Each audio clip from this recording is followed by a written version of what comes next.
guys? Welcome back to our channel. Today we're going to be doing our Q&A. A lot of people have been wanting us to do this video and we're going to get right into it. Thank you for all the questions, by the way. Yes.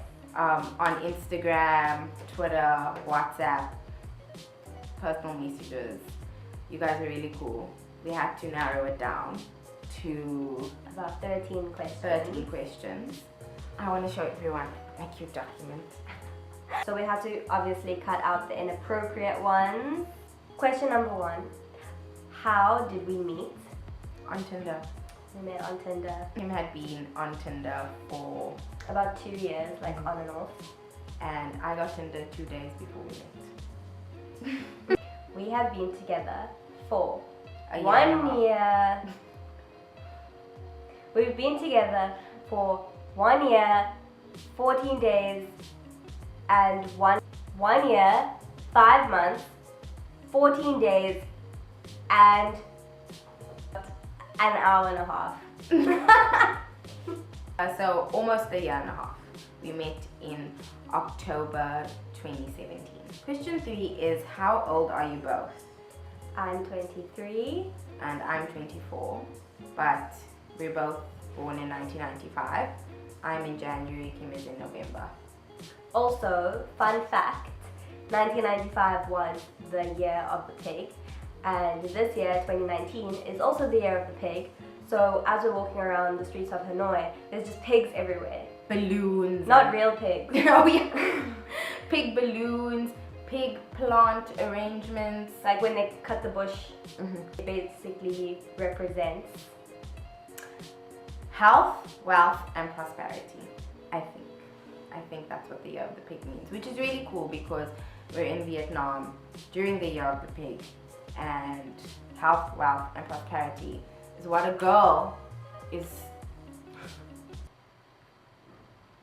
Okay. Are your parents and family same thing? I'm gonna change the question. No! Okay. Are your parents and family supportive of your relationship? Yes.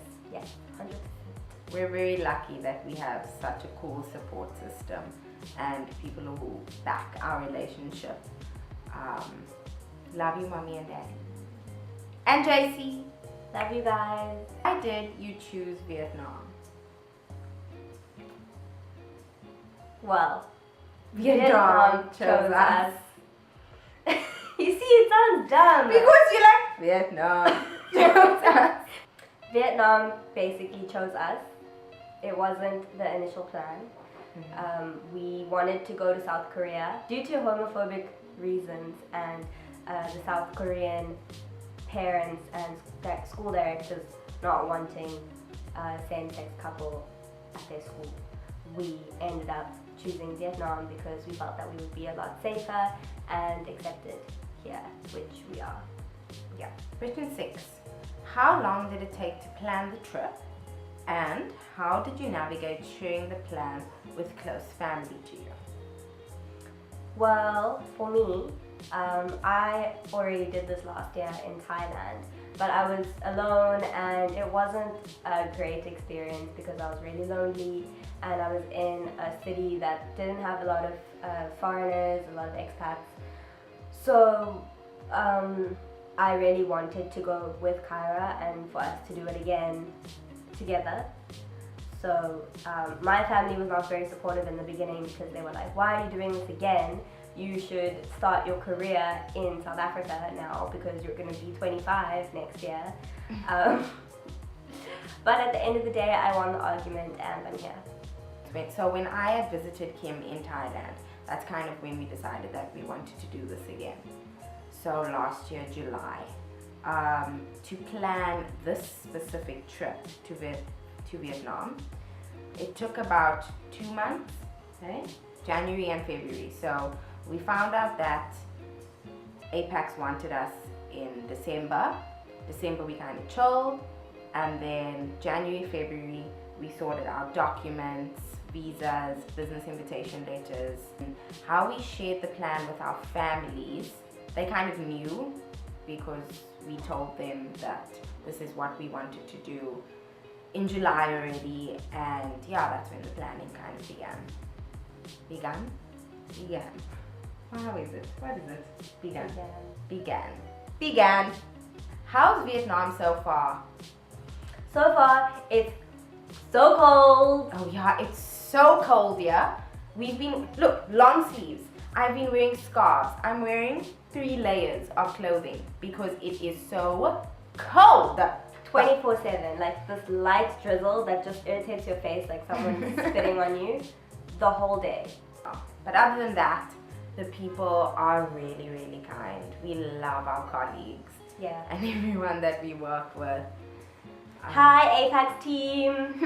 For people asking about whether we're riding bikes yet, we have our first lesson on Thursday. Which is in 2 days' time. Yeah. So hopefully next time. I'm really excited for we check. I'm not. I'm petrified. Question 8. What made you guys move the load shedding.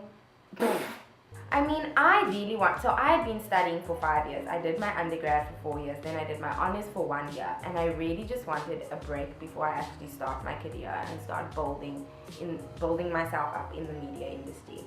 So I told my parents that I want to take a gap year, and they said, if you take a gap year, you have to support yourself. So teaching abroad was kind of the perfect way to do that. I get to travel, I get to be with Kim, I make money, it's really cheap to live here. So yeah, I don't know about you. Because you wanted to. Because I wanted. I knew you were going to say that. Question 9. Any challenges you face being a queer couple in a foreign country? Well, as we said before, South Korea was a bit of an issue regarding that. So that's why we decided on Vietnam, because we knew that there is a very prominent queer community here that we've heard about through other people. Our colleagues actually thought that we were siblings. You used to have long hair. Kim's family. We look very similar. Yeah. I don't know if any would of get us you confused. other lesbian couples are starting to look the same, or people think that you're related. It's been happening to us far too often. The question was, any challenges you face being a queer couple in a foreign country? You know what? Not yet. Hopefully, not anytime soon or never. We actually did face a few challenges. Well, we were homophobically attacked in Cape Town twice. So I think you'll face challenges being a queer couple anyway, but it's also how you handle it. Question number 10. Any general travel tips and tricks? I made a list for this question too. Well, firstly, what happened to us was at the airport. Okay, we flew here with Emirates, and it clearly states that you're allowed to have 2 bags that are 23 kilograms each. But I was like, we don't need 2 bags. Let's just have one big bag each.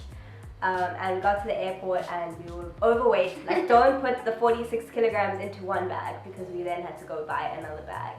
But it was mostly because Caira insisted on stocking up on like deodorant and shampoo and soap and hair products. She was under the impression that they wouldn't be available here.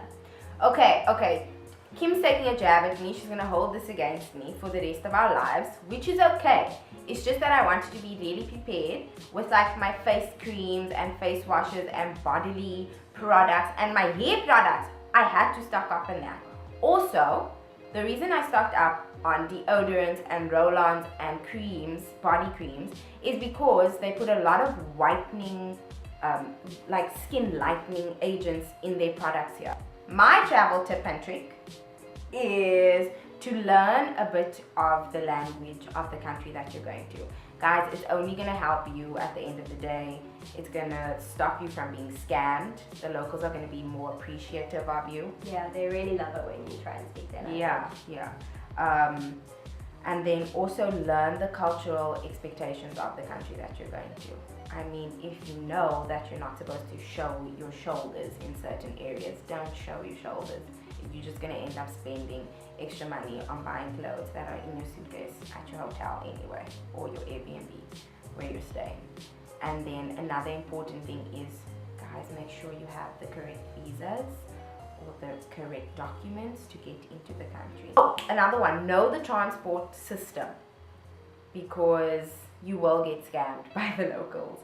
They can see you're a tourist, they know that you need to get from A to B, so they're going to charge you 10 times the original price. Good. Okay, question number 12. How is the food in Vietnam? Weird! So weird. Let's not start with the negatives. Okay. So we really enjoy bun cha. It's become like our local, our like Go-to go-to. We have this really famous restaurant called Obama Bun Cha. They named it after Obama because he went there one time, and they like framed the table. It's like behind glass where he sat, but it's right around the corner from our apartment, so we go there quite often. Bun cha is basically bride or barbecued meat, pork, bride pork, which is in a broth with like papaya and carrots, and then it's served with rice noodles and like mint leaves and then you add your garlic and lettuce, chili, and yes. it's so good, you eat it all together. It's delicious and so cheap and so good. Yeah. Yesterday we went to our staff lunch and they had pigeon and duck and fish. Like whole. With the feet and the head. We actually want to do like a proper food tour with locals when they take you around, and so we'll show you that in more detail.